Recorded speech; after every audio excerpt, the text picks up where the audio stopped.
Ay, nandito tayo ngayon sa Valenzuela. So, pinopropose natin yung One Town, One Opportunity para sa mga ating kababayan dito sa Valenzuela. Good news to, kasi ang One Town, One Opportunity ng Bilis Benta is free internet. Number 2, free computer. Number 3, pipili po kami ng 30 na scholar. Sponsor namin na free business. And 1 year training and mentorship.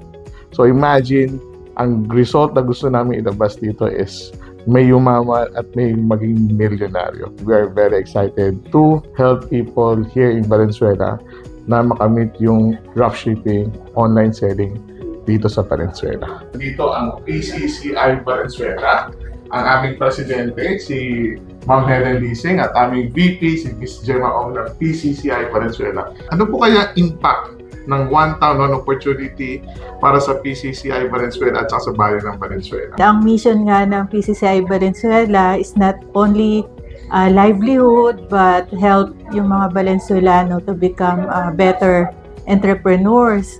So nagkaroon ng opportunity na nagbibigay pala ng mga donation si Sir Chester regarding sa e-commerce, hindi lang training, pati yung facilities and even internet connection. Maraming Valenzuelano na gustong magnegosyo pero walang capacity. So ito yung programa na capacity building.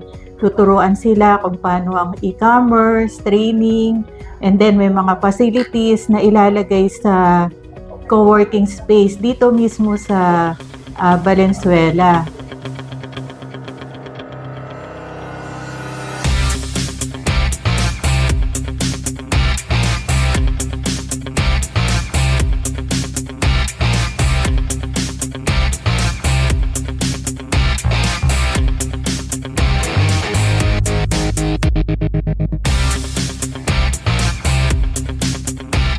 So, Ma'am Janina, sa tingin niyo po, ano po ang magagawa ng One Town, One Community sa bayan ng Valenzuela, sa mga tao sa Valenzuela? Napakaganda ng opportunity na napili ang Valenzuela City sa unang launching sa NCR.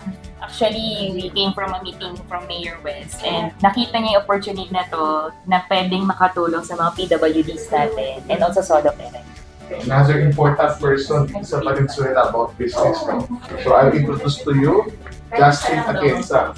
Here si Sir Justin. Sir, question po. Magandang hapon po. Ano po ang impact sa tingin nyo? Positive impact ng One Town, One Opportunity sa mga tao ng Valenzuela?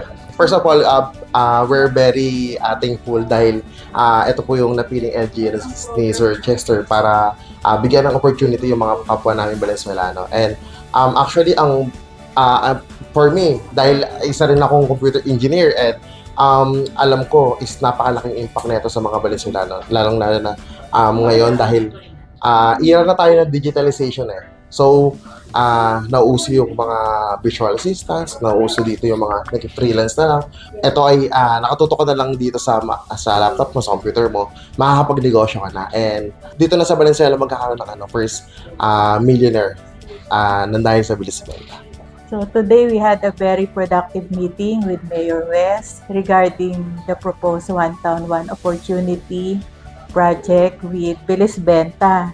So I would like to thank, of course, Sir Chester C., our generous member in PCCI Valenzuela, for sharing his business and for his intention to donate the whole package. And of course, I would also like to thank Mayor West for accommodating us despite his very busy schedule. And he showed really his interest for the project. So this project will be a blessing to every Valenzuelano. Nice! Kakatapos lang ng meeting with Mayor Wes Gatchalian of Valenzuela. Good news mga taga Valenzuela and to all the people in the Philippines, okay? Minamadali na kami.